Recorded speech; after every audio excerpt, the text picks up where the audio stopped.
Hi, shalom. Shalom. இயேசு கிறிஸ்துவின் நாமத்தினால உங்க எல்லாரையும் இந்த காஷ் கான்ஃபரன்ஸ் நான் வரவேற்கிறேன். நம்ம ஒரு ஆண்டவரை வொர்ஷிப் பண்ணி ஆண்டவரை துதிச்சு பாடிட்டு இந்த கான்ஃபரன்ஸ்க்குள்ள நம்ம என்டர் ஆவோம்.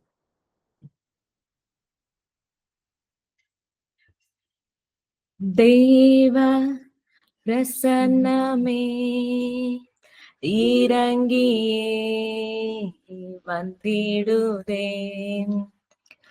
தேவ பிரசன்னமே இறங்கியே வந்திடுதே.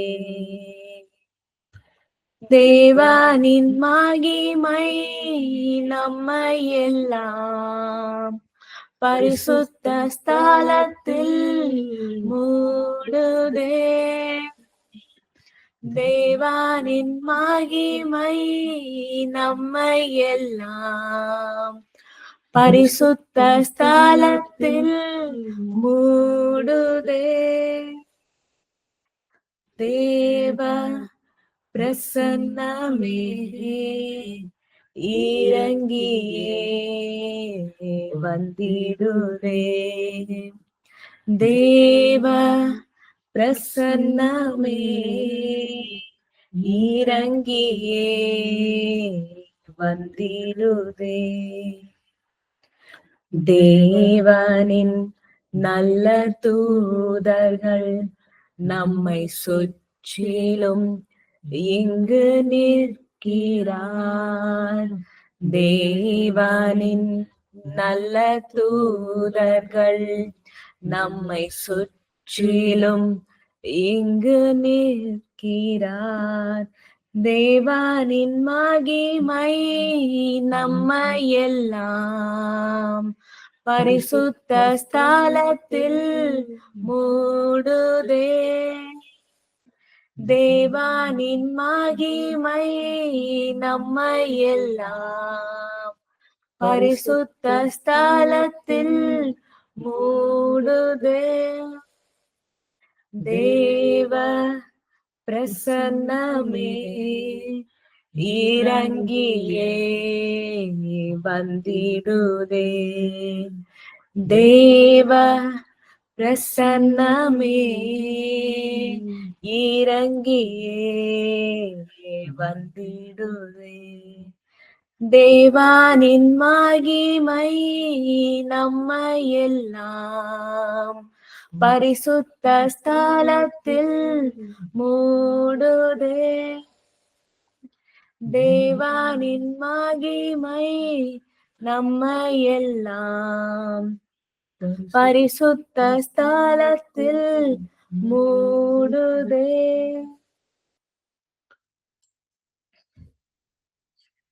அப்பா நன்றிப்பா, இந்த நாளை தந்ததுக்காக உமக்கு நன்றி செலுத்துகிறோம்ப்பா. இந்த கான்ஃபரன்ஸை நீங்க எங்களுக்கு அரேஞ்ச் பண்ணதுக்காக உமக்கு நன்றிப்பா. எங்க கூட நீங்க இடைப்படுங்கப்பா. உங்க பிரசனம் இந்த இடத்துல வரட்டும்பா. அப்பா தேங்க்யூப்பா. இந்த நேரத்துல இந்த கான்ஃபரன்ஸ்ல பேசுற வைகேஷன் அவங்க கரத்துல தரேன்ப்பா. அவன் கூட இருந்து நீங்க பேசுங்கப்பா. அவனோட நாவல உங்க ஆவியை நான் வைக்கிறேன்ப்பா. அவன் வாயில இருந்து வர வார்த்தைகள் உங்ககிட்ட இருந்து வரதா இருக்கட்டும்ப்பா. அதை கேட்கிற எங்களையும் நீங்க பிளஸ் பண்ணுங்க. அதை கேட்டு அதை எங்க வாழ்க்கையில நாங்க செயல்படுத்த எங்களை நீங்க பிளஸ் பண்ணுங்கப்பா. எங்களை நீங்க மல்டிப்ளை பண்ணுங்க. இயேசு கிறிஸ்துவை நாமத்தினால இந்த ஜெபத்தை நான் ஏறெடுக்கிறேன். ஜீவனுள்ள நல்ல பிதாவே, ஆமென்.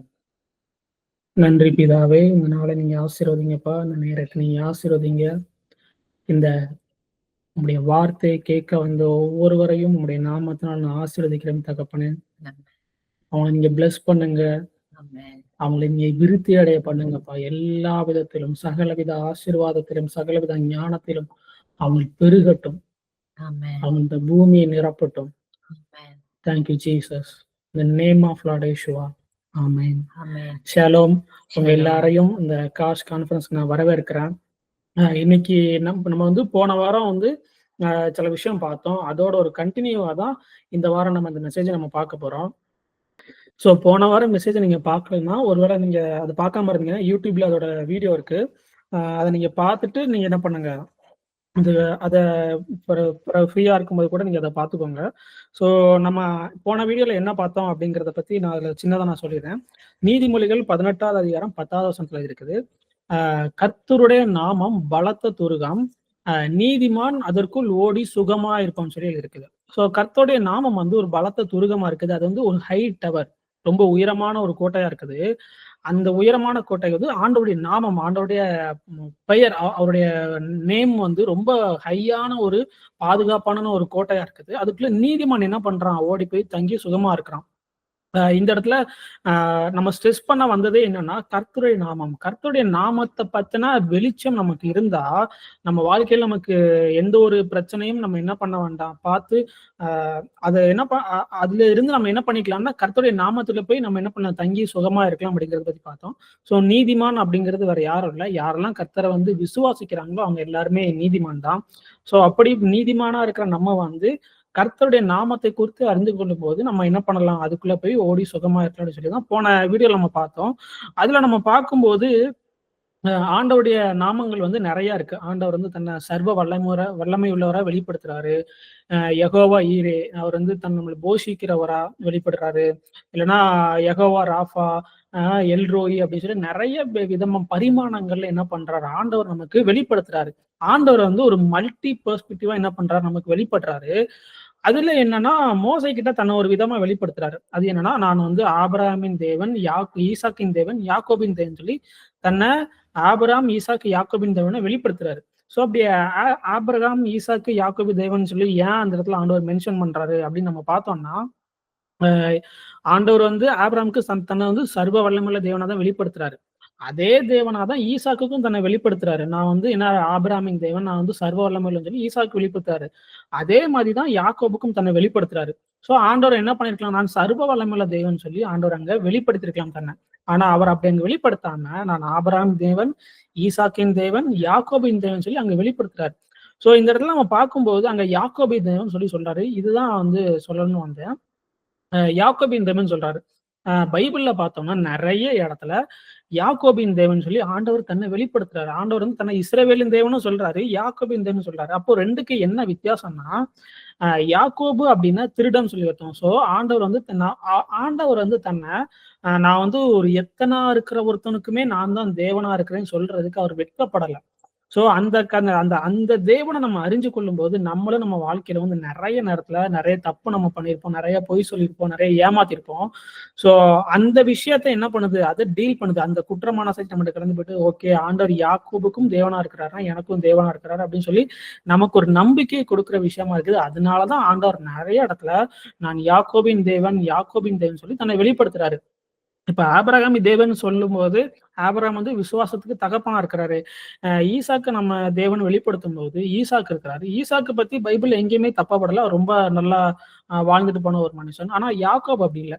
சோ ஆபிரகாமின் தேவன், ஈசாக்கின் தேவன் சொன்னா, நமக்கு வந்து அங்க என்ன வராது? ஒரு விசுவாசம் வராது. ஆனா யாக்கோபின் தேவன் தன்னை வெளிப்படுத்தும்போது, நமக்கு அங்க விசுவாசம் குடுக்கிறதற்காக ஆண்டவர் அங்க பர்ட்டிகுலரா யாக்கோப மென்ஷன் பண்றாரு. சோ அப்படிப்பட்ட ஒரு முக்கியமான ஒரு விஷயத்த தான் இன்னைக்கு இந்த இடத்துல நம்ம ஸ்ட்ரெஸ் பண்ணி பார்க்க போறோம். அது என்ன அப்படின்னா, இன்னைக்கு நம்ம லைஃப்ல நெறைய ப்ராப்ளம் இருக்கு. நெறைய பிரச்சனைகள் இருக்குது. அதுக்கு எல்லாத்துக்கும் என்ன காரணம் அப்படின்னு சொல்லி நம்ம இன்னைக்கு பார்ப்போம். அதுல முக்கியமா வந்து ஆதியாகமம் 2வது அதிகாரம் 25வது வசனத்துல நம்ம பார்த்தோம்னா, ஒரு வசனம் எழுதியிருக்குது. அவர்கள் நிர்வாணிகளா இருந்தும் வெட்கப்படாதிருந்தார்கள். யார் அப்படின்னா, ஆதாமும் ஏவாளும் இருக்காங்க. ஆண்டவர் அவங்கள படைக்கும்போது நிர்வாணிகளா தான் இருக்கிறாங்க. ஆனா அவங்க என்ன பண்ணல? வெட்கப்படல. அவங்களுக்குள்ள என்ன அந்த ஷேம் அப்படிங்கிற ஒரு விஷயம் இல்லவே இல்லாம இருந்துச்சு. ஏன்னா, அவங்க வந்து என்லைட்டடா இருந்தாங்க. சோ, அவங்களுக்குள்ள அந்த ஷேம்ங்கிற நரேட்டிவ் கிடையவே கிடையாது. ஆனா, அதுக்கப்புறம் நம்ம பார்த்தோம் அப்டின்னா, அவங்க வந்து ஆண்டவர் சாப்பிடக்கூடாதுன்னு சொன்ன நன்மை, தீமை அறிகிற அறிவின் பழத்த அவங்க புசிச்சதுனால அவங்க கண்கள் திறக்கப்படுது. நம்ம அத வாசிப்போம். ஆதியாகமம் 3வது அதிகாரம் 7வது வசனம்.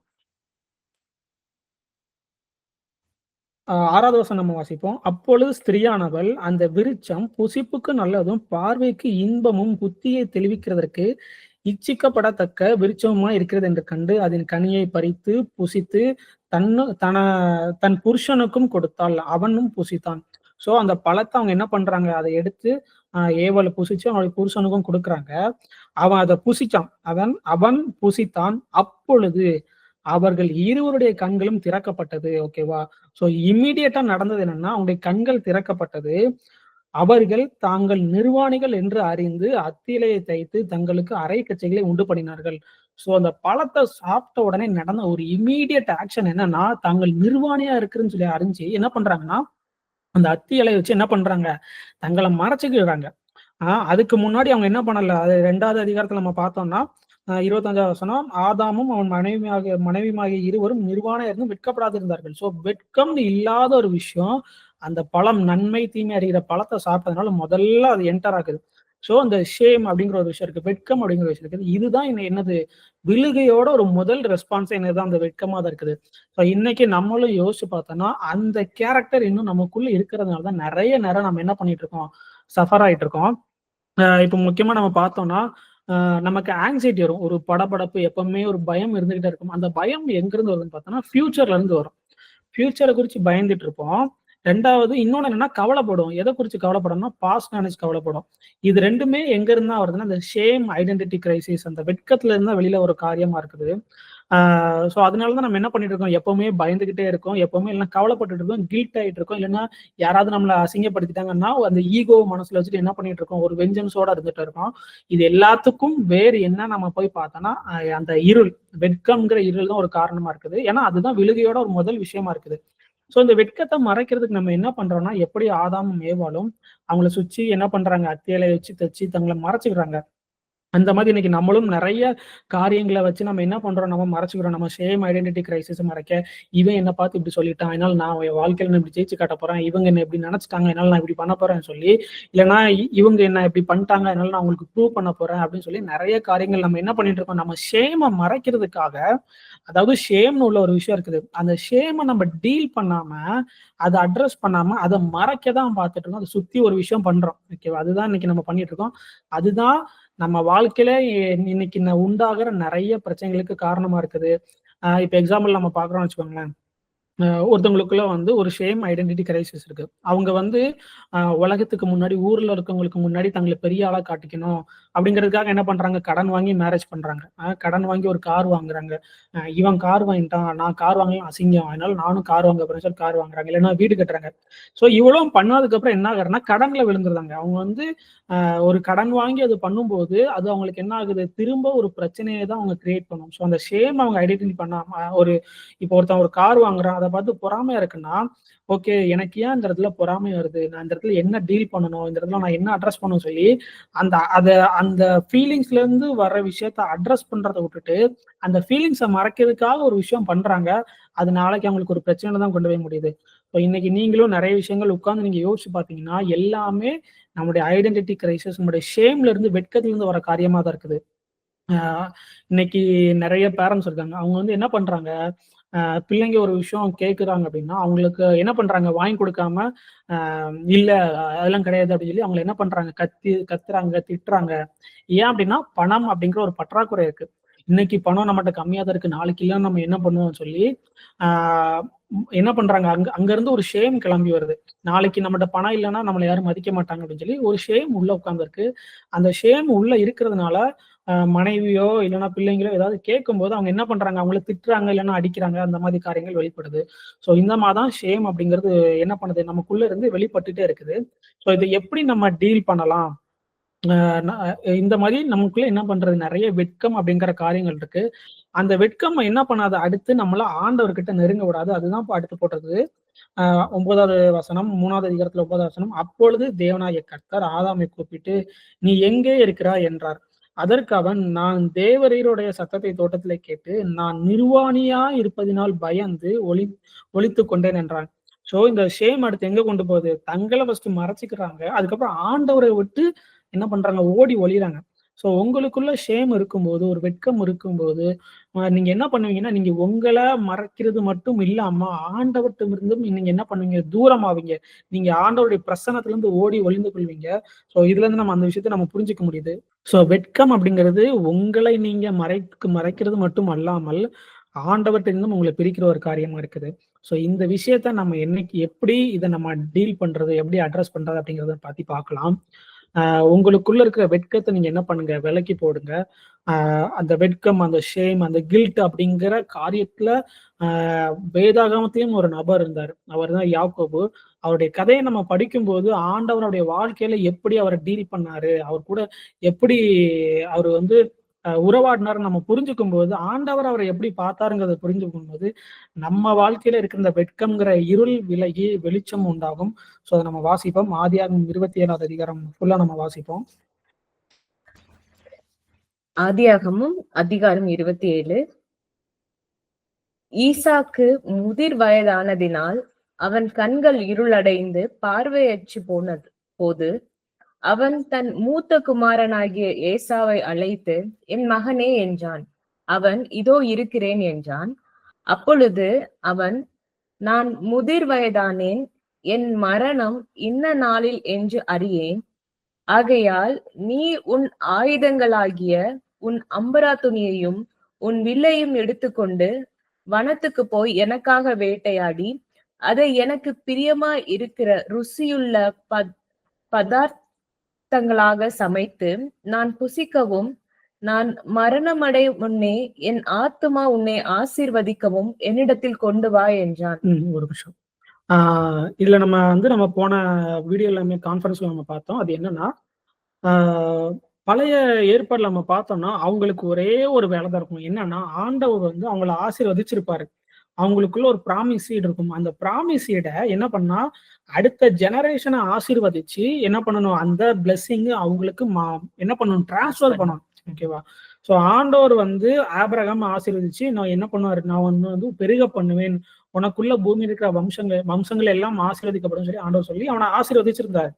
ஆபிரகாமோட வேலையே என்னன்னா, அந்த ஆசீர்வாதத்தை சுமந்து கடைசி நேரத்துல அவனுடைய அடுத்த ஜெனரேஷனுக்கு பாஸ் பண்றதுதான் அவருடைய ஒரு வேலையா இருந்தது. அதே மாதிரி ஈசாக்கு இந்த இடத்துல என்ன பண்றாரு, நான் உன்னை ஆசீர்வதிக்கணும்ப்பா, நான் சாகுற மாதிரி எனக்கு தோணுது, நான் எப்ப என்னுடைய கண்கள்லாம் இருள் அடைஞ்சிட்டு நான் எப்போ சாவேன்னு தெரியாது, அதனால நீ என்ன பண்ணு, சீக்கிரம் எனக்கு நல்லா சமைச்சு கொண்டு வா, நான் அதை சாப்பிட்டு திருப்தியாய் நான் என்ன பண்ணணும், உன்னை ஆசீர்வதிக்கணும் அப்படின்னு சொல்றாரு. ஸோ அவருக்குள்ள இருக்கிற ஆசீர்வாதத்தை அடுத்த ஜெனரேஷனுக்கு பாஸ் பண்றாரு. இதுதான் என்னன்னா, பழைய ஏற்பாடுல அவங்களுக்கு இருந்த ஒரு முக்கியமான வேலை. ஆசீர்வாதங்கிறது ஒரு சாதாரண விஷயம் கிடையாது. அடுத்த ஜெனரேஷனுக்கே அதை பாஸ் பண்ண வேண்டிய ஒரு முக்கியமான ஒரு விஷயமா ஆண்டவர் வச்சிருந்தாரு. ஸோ அதுதான் இங்க நடந்துட்டு இருக்கு. அடுத்து வாசிப்போம். ஈசாக்கு தன் குமாரனாகிய ஏசாவோட பேசுகையில் ரெபேக்காள் கேட்டுக்கொண்டிருந்தாள். ஏசா வேட்டையாடி கொண்டு வரும்படி வனத்துக்கு போனான். அப்பொழுது ரெபேக்காள் தன் குமாரனான யாக்கோபை நோக்கி, உன் தகப்பன் உன் சகோதரனாகிய ஏசாவை அழைத்து, நான் புசித்து என் மரணம் வரும் முன்னே கர்த்தரை முன்னிட்டு உன்னை ஆசீர்வதிக்கும்படி நீ எனக்காக வேட்டையாடி அதை எனக்கு ருசியுள்ள பதார்த்தங்களாக சமைத்து கொண்டு வா என்று சொல்ல கேட்டேன். ஆகையால் என் மகனே, என் சொல்லை கேட்டு நான் உனக்கு கற்பிக்கிறபடி செய். நீ ஆட்டு மந்தைக்கு போய் 2 நல்ல வெள்ளாட்டு குட்டிகளை கொண்டு வா.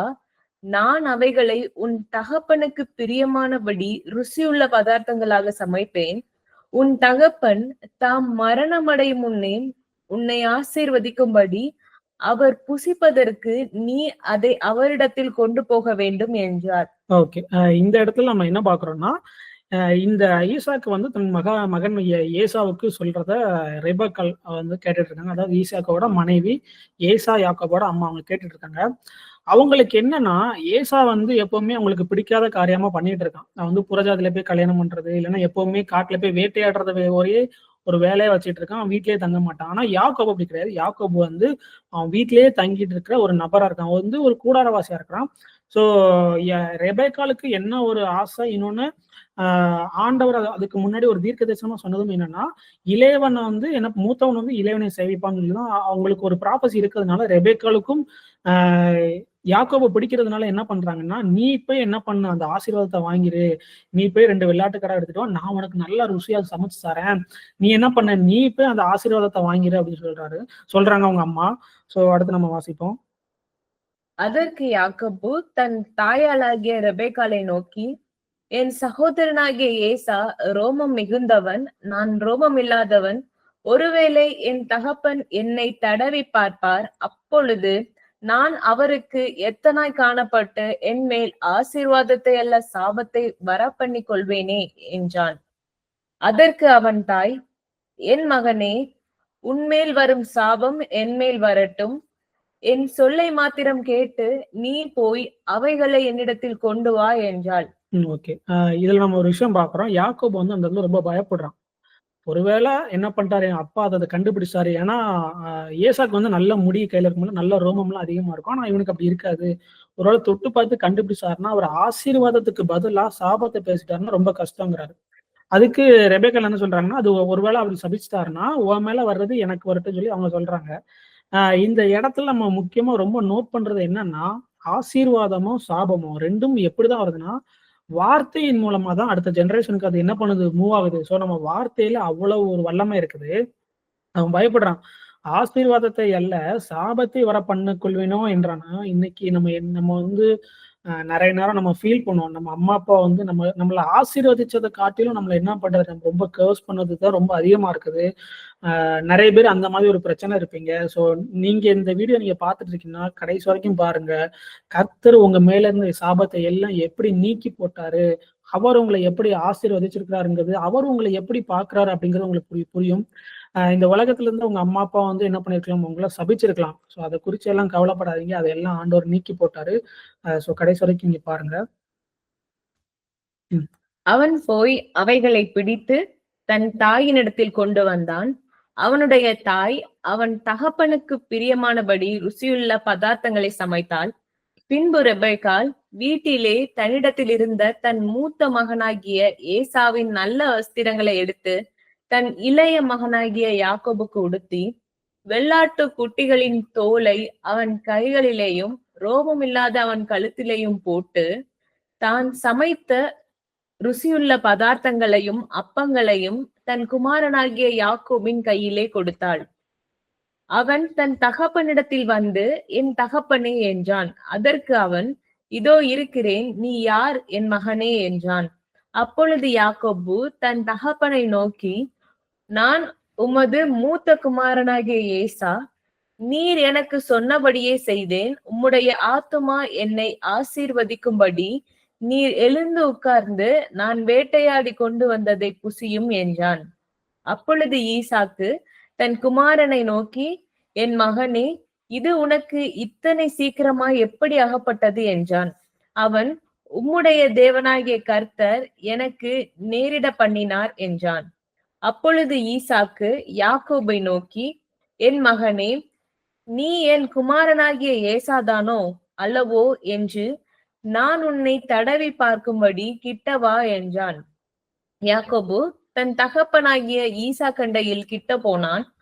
அவன் இவனை தடவி பார்த்து, சத்தம் யாக்கோபின் சத்தம், கைகளோ ஏசாவின் கைகள் என்று சொல்லி, அவனுடைய கைகள் அவன் சகோதரனாகிய ஏசாவின் கைகளைப் போல ரோமம் உள்ளவைகளாய் இருந்தபடியினாலே இன்னான் என்று அறியாமல் அவனை ஆசீர்வதித்து, நீ என் குமாரனாகிய ஏசாதானோ என்றான்.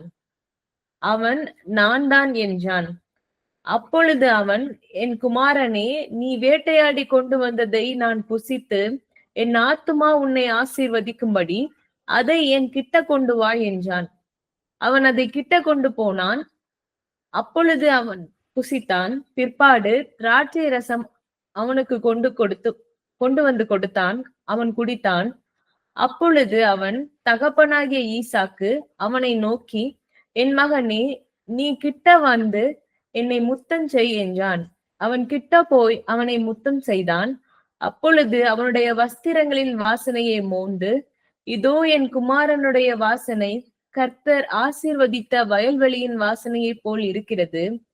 தேவன் உனக்கு வானத்து பனியையும் பூமியின் கொழுமையையும் கொடுத்து மிகுந்த தானியத்தையும் திராட்சை ரசத்தையும் தந்தருளுவாராக.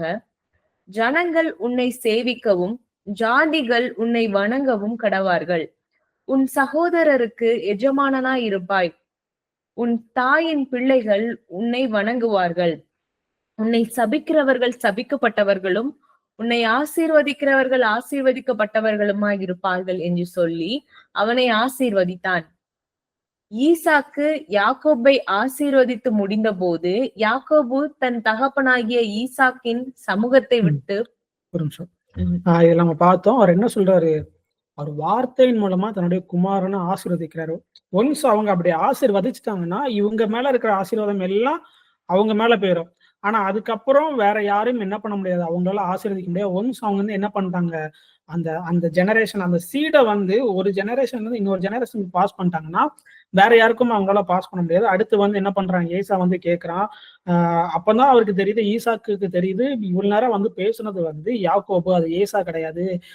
யாக்கோபு வந்து தந்திரமா வந்து ஏமாத்தி எல்லாத்தையும் வாங்கிட்டு போயிட்டான்னு சொல்லி சொல்றான். அப்போ ஏசா சொல்றான், ரொம்ப அலறி அழுறான். அழுதுகிட்டு என்ன பண்றான்னா, என்ன ஆசீர்வதிங்க, ஏதாவது ஒரு ஆசீர்வாதம் கூட என்கிட்ட இல்ல, உங்ககிட்ட இல்லையா, என்ன ஆசீர்வதிங்கன்னு கேட்டோன்னே இல்லப்பான்னு சொல்லி அவரு சொல்லிடுறாரு. 35 வசனம் நம்ம பார்த்தோம்னா, அதற்கு அவன், உன் சகோதரன் தந்திரமாய் வந்து உன்னுடைய ஆசீர்வாதத்தை பெற்றுக்கொண்டான் என்றான். அப்பொழுது அவன், என் என் பெயர் யாக்கோபு எனப்படுவது சரியல்ல, அவன் பெயர் யாக்கோபு எனப்படுவது சரியல்லவா? இதோட 2 தரம் என்னை மோசம் போக்கினான், என் சேஷ்ட புத்திர பாகத்தை எடுத்துக்கொண்டான், இதோ இப்பொழுது என் ஆசீர்வாதத்தையும் வாங்கி கொண்டான் என்று சொல்லி, நீர் எனக்கு ஒரு ஆசீர்வாதத்திலையும் வைத்து வைக்கவில்லையா என்றான்.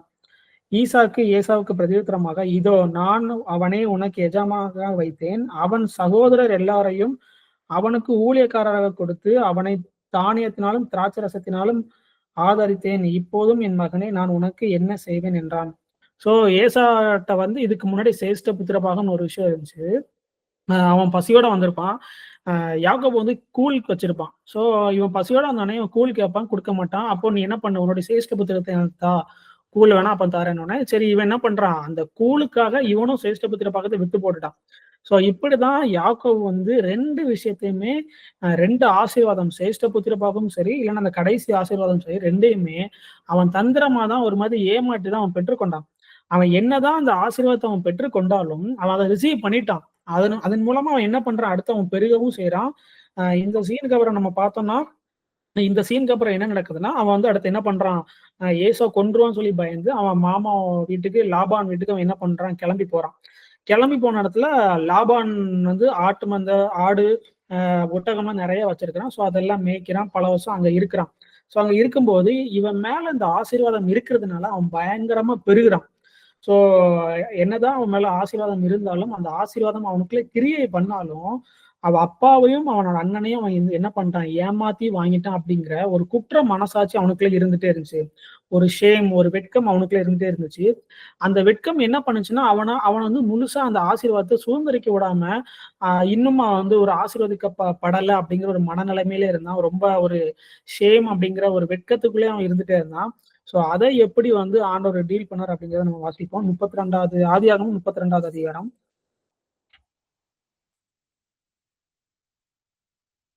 சோ இந்த இந்த சினாரியோல என்ன நடக்குன்னா, அவன் வந்து இந்த லாபான் வீட்டுல இருந்தும் அவன் கிளம்பிட்டான். அவனுக்கு மேரேஜ் ஆகி அவனுக்கு குழந்தைலாம் ஆயிட்டு, யாருக்கு, யாக்கோபுக்கு கிட்டத்தட்ட ஒரு 40 வருஷம் ஆயிட்டுன்னு நினைக்கிறேன். அப்புறம் அவங்க லாபான்ட்ட இருந்து, லாபான்ட்டையுமே இப்ப என்ன பண்றான், சொல்லாம கொள்ளாம தான் உடனே கிளம்பிடுறான். இவனுக்கு வர வேண்டிய ஒட்டகம், ஆடு எல்லாத்தையும் கிளப்பிட்டு அவன் வந்து என்ன பண்ணிட்டான், மொத்த ஃபேமிலியோட திரும்ப கானான் தேசத்துக்கு வர பாக்குறான். வரும்போது ஒரு பக்கம் லாபான் துரத்தி வரான், இன்னொன்னு இவன் வாரான்னு தெரிஞ்சோன்னா ஏசா வாரான். 2 பேருமே இவனுக்கு கொல்லதான் வராங்க. சோ அப்படிப்பட்ட ரொம்ப ஒரு கஷ்டமான சூழ்நிலையில அவன் வந்துட்டு இருக்கிறான். அவனுக்கு வந்து 2 பரிவாரங்கள் இருக்கு, ஏகப்பட்ட ஒட்டகங்கள், ஏகப்பட்ட ஆடு மாடுகள்னு சொல்லி ஏகப்பட்ட ஆசீர்வாதங்களோட வாரான். அப்படி இருந்தும் அவன் என்ன பண்ணல, ஆசீர்வாதிக்கப்பட்டதா ஃபீல் பண்ணல. ஏன்னா அவனுக்குள்ள வெட்கம் இருந்துச்சு. சோ 32வது அதிகாரம் 24வது வசனம். யாக்கோபு பிந்தி தனித்திருந்தான். அப்பொழுது ஒரு புருஷன் பொழுது விடியுமலும் அவனுடைய போராடி அவன் மேற்கொள்ளாததை கண்டு அவனுடைய தொடைச்சந்தை தொட்டார். அதனால் அவனுடைய போராடுகையில் யாக்கோபின் தொடைச்சந்து சுளுக்கிற்று. நான் போகட்டும், பொழுது விடுகிறது என்றார். அதற்கு அவன், நீர் என்னை ஆசீர்வதித்தால் ஒழிய உம்மை போக விடேன். சோ இந்த இடத்துல நம்ம பார்த்தோம்னா, அவனுக்கு ஆல்ரெடி என்ன இருக்கு, பிளெஸிங் இருக்கு. அந்த தி பிளெஸிங், ஆசீர்வாதம்ங்கிற தி பிளெஸிங் அவன் மேல இருக்குது. இருந்தாலும் அவனால அதை என்ன பண்ண முடியல, ஃபீல் பண்ண முடியல. நீங்க என்ன ஆசீர்வதிங்க, அப்பதான் உங்களை போக விடுன்னு சொல்லி அவன் சொல்றான். இந்த இடத்துலதான் ஆண்டவர் என்ன பண்றாரு, அவனுக்கு டீல் பண்றாரு. ஏன் வந்து அவனால அந்த விஷயத்த வந்து முழுவதும் சுதந்திரிக்க முடியல அப்படிங்கிறது எந்த மாதிரி அட்ரஸ் பண்றாருன்னா, அவருடைய ஷேம் எந்த மாதிரி அட்ரஸ் பண்றாருன்னா, அவர் உன் பேர் என்னவென்று கேட்டார், யாக்கோபு என்றான். யாக்கோபு அப்படின்னாலே திருடன் சொல்லி அர்த்தம். திருடன் இல்லைன்னா எத்தன்னு சொல்லி அர்த்தம். ஸோ அவன் பேர்ல என்ன இருக்குன்னா, ஒரு ஒரு ஷேமான ஒரு விஷயம், ஒரு வெட்கப்படக்கூடிய ஒரு விஷயம் வந்து அவன் பேர்ல இருக்குது. அதே மாதிரி இன்னைக்கு வந்து நம்முடைய பேரண்ட்ஸ் எல்லாம் நம்மள திட்டிருப்பாங்க. பயங்கரமா திட்டுவாங்க. கர்ஸ்ஃபுல்லான வார்த்தையில பேசுவாங்க. அவங்க அவங்கள நம்மள ஆசீர்வதித்தத காட்டிலும் ரொம்ப மோசமா பேசினது அதிகம். "நீ உருப்படாதவன், நீ வந்து நாசமா போயிரு" அப்படின்னு சொல்லி தான் நம்மள என்ன பண்றாங்க? திட்டுறாங்க. ஓகேவா? ஸோ அதனால அந்த ஒரு நரேட்டிவ் மட்டும் தான் நம்ம மேல இருந்துகிட்டே இருக்குது. நம்மள சொன்ன மாரி ஆசீர்வாதமும், சாபமும் வார்த்தையின் மூலமா நம்ம வாழ்க்கையில வரும். எப்படி ஈசாக்கு வந்து யாக்கோப ஆசீர்வதிக்கிறது வார்த்தையின் மூலமா தான் ஈசா கிட்ட இருந்து யாக்கோப்ட்ட போகுது. அதே மாதிரி சாபமும் என்ன பண்ணுதுன்னா, இன்னைக்கு நம்மளுடைய லைஃப்ல வந்து நம்ம பேரண்ட்ஸ்ட்ட அந்த வார்த்தைங்கிறது மூலமா நம்மகிட்ட ரிசீவ் ஆகுது.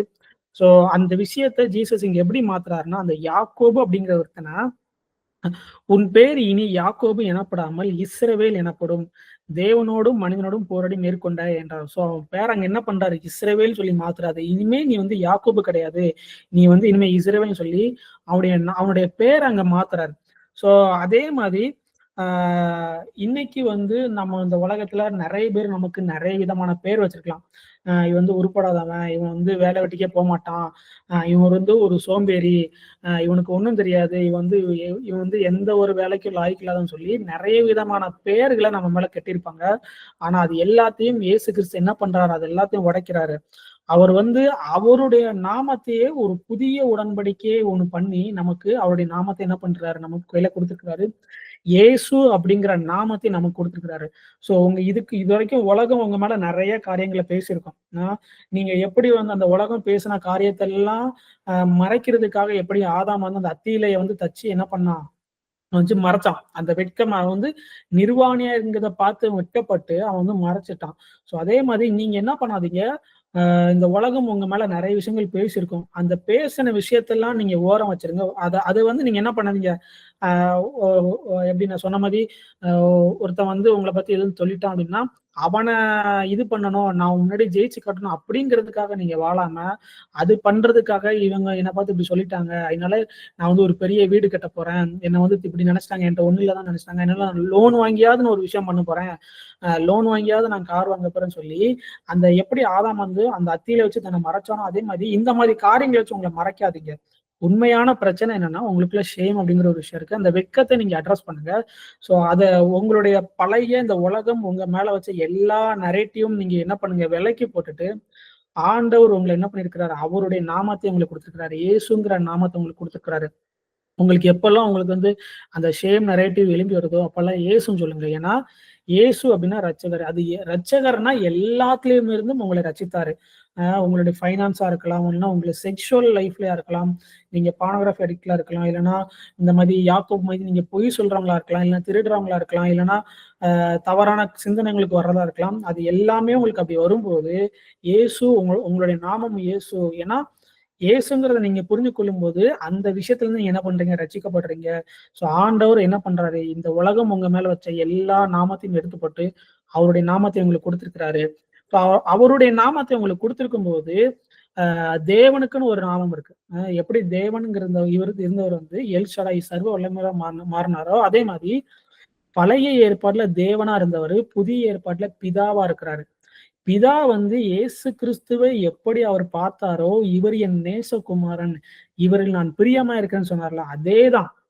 இயேசு உங்க பேரு இப்ப இயேசுவா இருக்கிறதுனால, பிதா உங்களையும் அதே போல தான் பார்க்கிறாரு. இயேசுவையும் உங்களையும் ஒரே மாரி தான் பார்க்கிறாரு. அததான் அவர் நீதியாக எண்ணுகிறார். அதுதான் அவருக்கு நீதி. ஓகேவா? ஏன்னா, அவருடைய சாயலும், அவருடைய ரூபத்தின்படி தான் நாம் உண்டாக்கப்பட்டிருக்கிறோம். ஸோ இயேசுங்கிற நாமத்தை நீங்க தரித்துக் கொண்டவர்களா இருங்க. ஸோ அதுதான் என்னது? நித்திய ஜீவன். பிதாவையும் இயேசு கிறிஸ்துவையும் அறிகிற அறிவு தான் நித்திய ஜீவன். அந்த நித்திய ஜீவன நீங்க என்ன பண்ணுங்க? பற்றிக் கொள்ளுங்க. அந்த எப்படி பிதாவையும் இயேசு கிறிஸ்துவையும் நம்ம அறிந்து கொள்றோம்னா, பைபிள் நம்ம அதிகமா படிக்கிறது மூலமா தான் என்ன பண்ண முடியும்? பிதாவை அறிந்து கொள்ள முடியும். பிதா வந்து ரொம்ப கொடுமைக்காரரு. அவர் வந்து ரத்தம் கேட்பாரு. அவர் வந்து பயங்கரமா தண்டிப்பாரு. அப்படிங்கிற பெர்ஸ்பெக்டிவ்ல இருந்து நீங்க பைபிள் படிச்சா கண்டிப்பா உங்களுக்கு பிதாவை நீங்க அறிந்து கொள்ள முடியாது. யூதர்களின் தேவனை வேணா நீங்க அறிந்து கொள்ளலாம். பிதாவை நீங்க அறிந்து கொள்ளணும்னா, இயேசு கிறிஸ்துவின் மூலமா மட்டும் தான் அறிந்து கொள்ளணும். ஒருத்தன் வந்து உமக்கு சித்தமானால் என்னை சுத்தமாக்குன்னு சொன்னா, எனக்கு சித்தம் உண்டு நீ சுத்தமாக்குன்னு சொல்றாருல. அங்க இயேசு கிறிஸ்து யார வெளிப்படுத்துறாருன்னா, பிதாவ தான் வெளிப்படுத்துறாரு. ஸோ இயேசு கிறிஸ்துவின் மூலமா தான் நீங்க பிதாவை நீங்க என்ன அறிய முடியும். பிதா ஒருவர் தவிர ஒருவரும் நல்லவர் இல்லைங்கிறாரு. ஸோ ஸோ பிதாவோட நேச்சர் என்ன, அவர் வந்து நல்லவரும், அவர் வந்து நல்லவரா இருக்கிறார். ஸோ அந்த பெர்ஸ்பெக்டிவ்ல இருந்து அவர் இரக்கம் உள்ளவரா, அவர் கிருபை உள்ளவரா இருக்கிறாரு. இயேசு கிறிஸ்துவை நம்ம சிலுவையில் அடிக்கும் போதுமே அவர் என்ன பண்ணல, நம்மளை தண்டிக்கல, அவர் நம்மளை மன்னிச்சாரு. ஸோ அப்படிப்பட்ட பிதாவை நம்ம என்ன பண்றோம், தொழுது கொள்கிறோம். ஸோ அதற்காக தான் பரிசுத்த ஆவியானவர் நமக்கு கொடுக்கப்பட்டிருக்கிறாரு. ஸோ ஆவியோடும் உண்மையோடும் பிதாவை தொழுது கொள்ளுங்க. இயேசு கிறிஸ்துவின் மூலமா பிதாவை பாருங்க. உங்களுக்கு இயேசுவோட நாமத்தை கொடுத்திருக்கிறாரு, பிதாவா தன்னை வெளிப்படுத்திருக்கிறாரு. ஸோ இதுதான் நான் உங்கள்ட்ட சொல்ல வரேன். யாரு உங்க மேல என்ன சாபத்தை பேசியிருந்தாலும், இல்லைன்னா நீங்களே மற்றவங்களை ஏமாத்திருந்தாலும், அது எல்லாவற்றுக்கும் இயேசு கிறிஸ்துவின் நாமத்துல உங்களுக்கு பதில் இருக்குது, ஒரு விடுதலை இருக்குது. அந்த நாமத்தை நீங்க சுதந்து கொள்ளுங்க. கர்த்தர் உங்களை ஆசீர்வதிப்பார். இந்த மீட்டிங் உங்களுக்கு புரிஞ்சிருக்கும்னு நினைக்கிறேன். நம்ம வந்து கம்யூனியன் எடுத்துட்டு இந்த கான்ஃபரன்ஸ் நம்ம முடிச்சிடலாம்.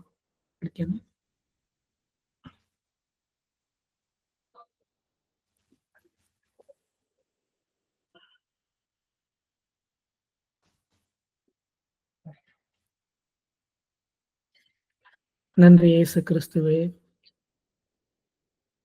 நீங்களே எங்களுக்கு ஜீவ அப்பமாய் வந்திருக்கிறீங்கப்பா. நீங்க எங்களோடு பண்ண அந்த புதிய உடன்படிக்கை நாங்கள் ஏற்றுக்கொள்கிறோம். இந்த புதிய உடன்படிக்கையில எங்களுடைய நாமம் இயேசு என்று மாறி இருக்கிறது. எங்களுடைய நேம் இயேசு. புதிய உடன்படிக்கையாக சிந்தப்பட்ட உங்களுடைய ரத்தத்துக்காக நன்றிப்பா. இது உங்களுடைய சரீரமா இருக்குதுப்பா, இது நாங்க சாப்பிடுறோம்.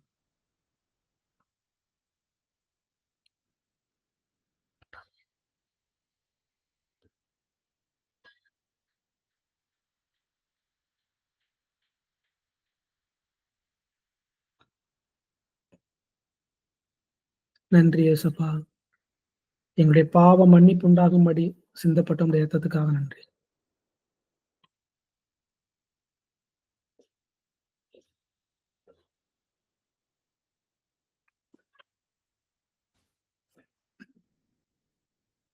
ஓகே, நம்ம வந்து ஒரு ப்ரேயர் பண்ணிட்டு இந்த கான்ஃபரன்ஸ் நம்ம முடிச்சிடலாம். நன்றி பிதாவே, உங்களுடைய நாம மகிமைப்படட்டும்பா. உங்களுடைய ராஜ்யம் வருவதாக. என்னுடைய வார்த்தையில நீங்க ஜீவனை வைத்திருக்கிறதுக்காக நன்றி. அதிகாரத்தை நீங்க வைத்திருக்கிறதுக்காக நன்றிப்பா. எங்க வாழ்க்கையில உங்களுடைய ஆசீர்வாதத்தை நாங்கள் கட்டவிழ்க்கிறோம். உங்களுடைய ஜீவனை நாங்கள் கட்டவிழ்க்கிறோம்ப்பா. நாங்கள் வளம் கொண்டும் இடம் கொண்டு பெறுக. உங்களுடைய வார்த்தையை, உங்களுடைய ஆசீர்வாதத்தை எங்க வாழ்க்கையில நான் ரிலீஸ் பண்றேன். இந்த வீடியோ பார்த்துட்டு இருக்கிற ஒவ்வொருவருடைய வாழ்க்கையிலும் நான் ரிலீஸ் பண்றேன்ப்பா. அவங்க பெருகுவார்களாக. அவங்க வலதுபுறமும் இடதுபுறமும் இடம் கொண்டு பெறுவார்கள். தாவீது நாளுக்கு நாள் விருத்தடைந்தான் என்கிறது போல, ஏன்னா சேனைகளின் தேவனாய் கர்த்தர் உன்னோடு கூட இருந்தார். நீங்க எங்களோட இருக்கிறதுனால நாங்க நாளுக்கு நாள் விருத்தி அடைகிறோம். இந்த ஜெபத்தை இயேசு கிறிஸ்துவின் நாமத்தால ஏறெடுக்கிறோம். ஆமென். ஷலோம். இந்த காஷ் அப்படிங்கிற கான்ஃபரன்ஸ் வந்து வாரம் சனிக்கிழமை கூகுள் மீட்ல நடந்துட்டு இருக்குது. இதுக்கு வந்து இதை நீங்க லைவ்ல வந்து நீங்க அட்டன் பண்ண நினைச்சீங்கன்னா கண்டிப்பா வந்து அட்டன் பண்ணுங்க. கூகுள் மீட்ல வந்து இந்த கோடை நீங்க யூஸ் பண்ணி என்ன பண்ணலாம், நீங்க வந்து அட்டன் பண்ணிக்கலாம். இதுக்கு எந்த ஒரு ரெஜிஸ்ட்ரேஷனும் கிடையாது. ஸோ பைபிள்ல நம்ம பார்த்தோம்னா நிறைய இடத்துல காணிக்கை பத்தி ஆண்டவர் பேசியிருக்கிறாரு. காணிக்கை வந்து நம்ம உற்சாகமாய் கொடுக்கணும்னு சொல்லி ஆண்டவர் எதிர்பார்க்கிறாரு. எந்த ஒரு அது கண்டிஷன் வைக்காம நம்ம உற்சாகமாய் கொடுக்கணும் அப்படிங்கறத குறிச்சுதான் ஆண்டவர் வந்து விருப்பப்படுறாரு. கட்டாயத்தின் அடிப்படையும் இல்லை, விசனமாயும் இல்லை, உற்சாகமாய் நீங்க கொடுங்க. நீங்க வந்து இந்த ஊழியத்துக்கு நீங்க விதைக்கணும் நீங்க ஆசைப்பட்டீங்கன்னா இந்த QR கோட்ல நீங்க என்ன பண்ணலாம், ஸ்கேன் பண்ணி நீங்க உங்களுடைய காணிக்கை நீங்க விதைக்கலாம். ஆனா நீங்க என்ன பண்ணுங்க, கண்டிப்பா ஆண்டவருக்குன்னு உங்களுடைய காணிக்கை நீங்க கொடுங்க. நீங்க கொடுக்கும்போது கண்டிப்பா ஆண்டவர் அதை பிளஸ் பண்ணி உங்களுக்கு நீதியின் வெளிச்சம் கொடுப்பாரு. நீங்க இங்க மட்டும் தான் கொடுக்கணும் இல்லை, நீங்க யாருக்குனாலும் கொடுக்கலாம். நீங்க கஷ்டப்படுற யாருக்குனாலும் நீங்க ஆண்டோடைய நாமத்துல செய்யும் போது கண்டிப்பா அந்த விதையெல்லாம் ஆண்டவர் என்ன பண்ணுவாரு, பெருக பண்ணுவாரு. ஸோ நம்ம வந்து நெக்ஸ்ட் கான்ஃபரன்ஸ்ல நம்ம மீட் பண்ணோம். ஷலோம்.